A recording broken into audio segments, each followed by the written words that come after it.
Assalamualaikum warahmatullahi wabarakatuh. Sebelumnya perkenalkan, nama saya Lutfi Rahmi Yuliasih, domisili Brebes. Dan pada kesempatan kali ini kita akan belajar bersama sebuah materi kimia. Nah, adapun materi yang kita belajar bersama ini adalah materi redoks dan juga sel elektrokimia.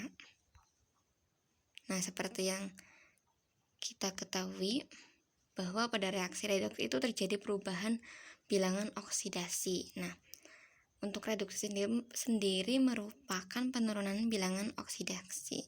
Sedangkan untuk oksidasi merupakan peningkatan bilangan oksidasi.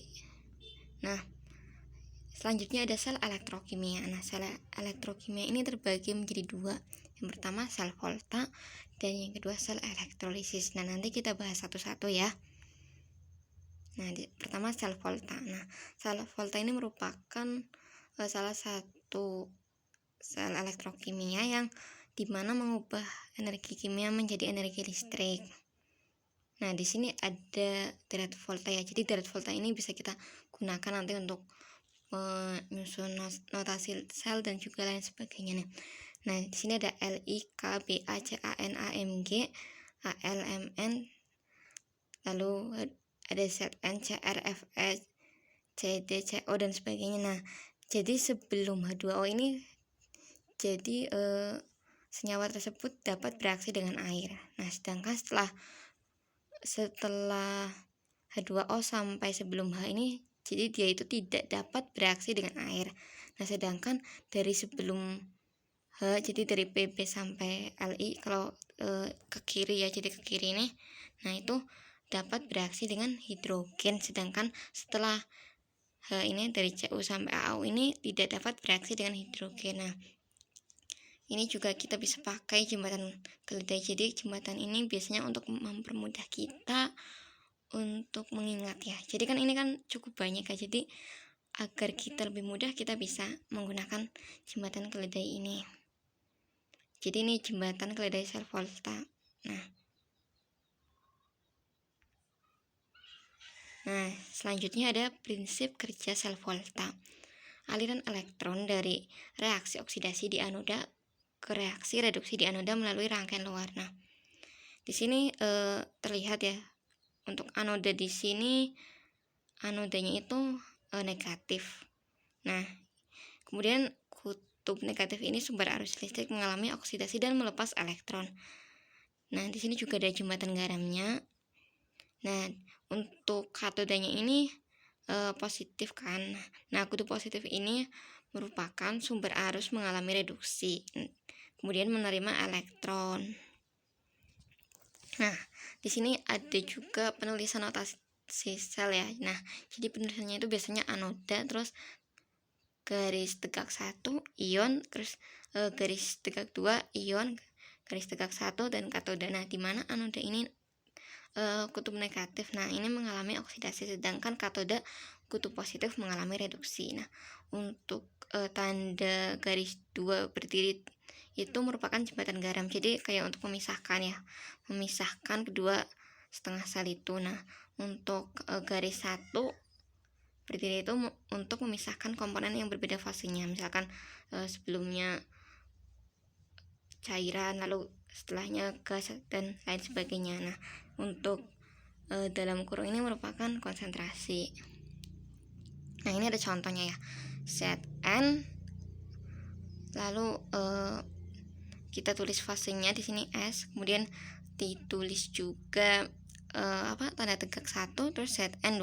Nah, Zn2+ ini kan ionnya ya. Nah, di sini sama ya, ditulis juga fasenya apa. Nah, karena ini untuk memisahkan setengah fase yang tadi itu, jadi kita kasih garis 2. Nah, setelah itu Cu2+ ini ion, lalu kita kasih Cu, lalu ditulis juga fasenya. Nah, ini.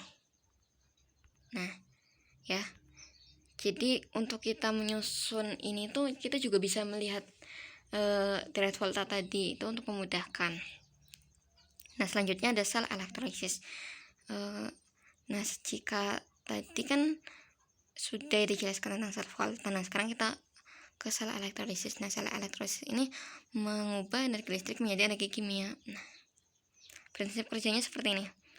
Jadi mengalirkan listrik dari kutub negatif ke katoda dan dari kutub positif baterai ke anoda, sehingga terjadi overpotensial yang menyebabkan reaksi reduksi dan oksidasi tidak spontan. Nah, ini ada juga gambarnya ya. Nah ya, jadi biasanya untuk elektrolisis ini biasanya kita bisa menggunakan ini juga ya Pak, baterai. Nah, ini ada faktor yang mempengaruhi elektrolisis. Nah, yang pertama ada spesies-spesies yang berada di dalam larutan elektrolit. Nah, spesies yang tereduksi adalah spesies yang potensial reduksinya lebih positif, sedangkan spesies yang teroksidasi adalah spesies potensial dengan reduksi lebih negatif atau potensial oksidasi lebih positif ya. Nah, selanjutnya ada faktor yang lain, ada sifat bahan elektroda. Nah, bahan tersebut inert atau aktif. Nah, elektroda inert adalah elektroda yang tidak terlibat dalam reaksi redoks elektrolisis. Contohnya itu ada platina, emas, dan juga grafit. Nah, biasanya platina itu kan PT ya singkatannya, lambangnya. Kemudian emas itu AU dan grafit itu C atau bisa disebut juga dengan karbon ya. Lalu ada elektroda aktif, adalah elektroda yang dapat terlibat dalam reaksi redoks elektrolisis. Nah, contohnya ini ada tembaga, krom, dan juga nikel. Nah, selanjutnya potensial tambahan atau biasa kita sebut dengan overpotensial yang diberikan. Nah, overpotensial ini dibutuhkan untuk melampaui interaksi pada permukaan elektroda yang umumnya sering terjadi ketika elektrolisis menghasilkan gas ya. Nah, ini ada jenis elektroda. Nah, yang pertama ada elektrolisis dengan lelehan atau leburan. Nah, ini biasanya menggunakan elektroda inert. Nah, contohnya ada PT, CAU seperti yang sudah tadi saya jelaskan. Kemudian ada pada elektrolisis lelehan atau leburan ini biasanya reaksinya itu terjadi di katoda dan juga anoda. Sedangkan untuk elektrolisis dengan larutan itu reaksinya hanya terjadi di katoda. Nah, ini ada beberapa ketentuan anoda dan katoda pada keadaan standar ya. Nah, bisa kita besarkan. Nah, untuk reaksi di katoda ini tergantung pada jenis kation ya. Jadi jika kationnya itu logam aktif golongan 1A, 2A, Al dan juga Mn, maka airnya itu tereduksi dan akan menghasilkan reaksi sebagai berikut. 2H2O plus 2 elektron menjadi H2 plus 2 OH-. Nah, selanjutnya itu ada kation yang lain selain logam aktif itu, maka kationnya itu akan tereduksi. Nah, jadi akan menghasilkan reaksi 2H plus 2E- menjadi H2. Nah, di sini X plusnya itu kayak apa ya, menandakan berapa gitu kan, berapa ini bilangan oksidasinya itu. Nah, jadi LX plus XE-. Nah, menjadi L. Nah, setelah itu ada reaksi anoda yang bergantung pada jenis anoda dan anion. Nah, seperti ini. Nah, jadi anoda ini terbagi menjadi inert dan tak inert. Nah, untuk inert sendiri PtAUC. Nah, itu anionnya itu nanti sisa asam oksidasi itu contohnya SO4 2-, NO3-, PO4 3- itu, maka air akan teroksidasi. Nah, jadi membentuk reaksi 2H2O menjadi 4H plus O2 plus 4-. Nah, sedangkan sisa asam lain seperti Cl-, Br-, I- atau OH-, maka anionnya itu akan teroksidasi. Nah, menghasilkan reaksi 2Cl- menjadi Cl2 plus 2-. 4OH- menjadi 2H2 plus O2 plus 4-. Nah, untuk yang tak inertnya ini biasanya anodanya itu tereduksi. Nah, di sini ada contohnya M menjadi My plus plus Ye-. Nah, ini tuliskan reaksi. Ini untuk contohnya. Reaksi yang pertama, elektrolisis larutan CuSO4 dengan elektroda tembaga, dan elektrolisis lelehan CaCl dengan elektroda platina. Ya, di sini CuSO4. Nah, ini yang huruf N ini harusnya ini ya tanda panah ya. Mohon maaf karena di copy paste ternyata tidak terbaca di sini. Nah, ini harusnya tanda panah. Jadi CuSO4 menjadi Cu2 plus SO4 2-. Jadi kita tulis reaksinya dulu. Setelah itu kita tentukan katodanya mana, anoda mana. Nah, di sini untuk katodanya itu Cu2 plus 2 menjadi Cu. Sedangkan anodanya itu Cu menjadi Cu2 plus 2 -. Nah, untuk reaksi selnya itu Cu menjadi Cu. Nah, Cu di sini yang Cu anoda menjadi Cu katoda ya. Nah, ini untuk nomor 2. Ini untuk yang tanda N ini harusnya tanda ini ya, tanda panah, mohon maaf.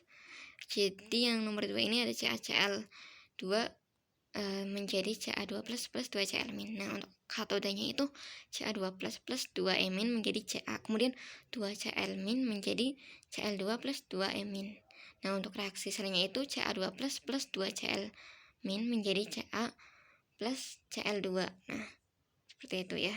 Nah, lalu kemudian apa sih perbedaan dan juga persamaan antara sel volta dan sel elektrolisis? Kan kita biasanya kayak bingung ya untuk membedakannya. Nah, ini untuk perbedaannya sendiri, jika sel volta itu energi listrik diubah menjadi energi kimia diubah menjadi energi listrik, sedangkan untuk sel elektrolisis ini dari energi listrik diubah menjadi energi kimia. Jika sel volta itu katodanya elektroda positif dan anodanya itu negatif. Nah, sedangkan elektrolisis ini katodanya negatif, anodanya positif. Bisa kita singkat juga ya.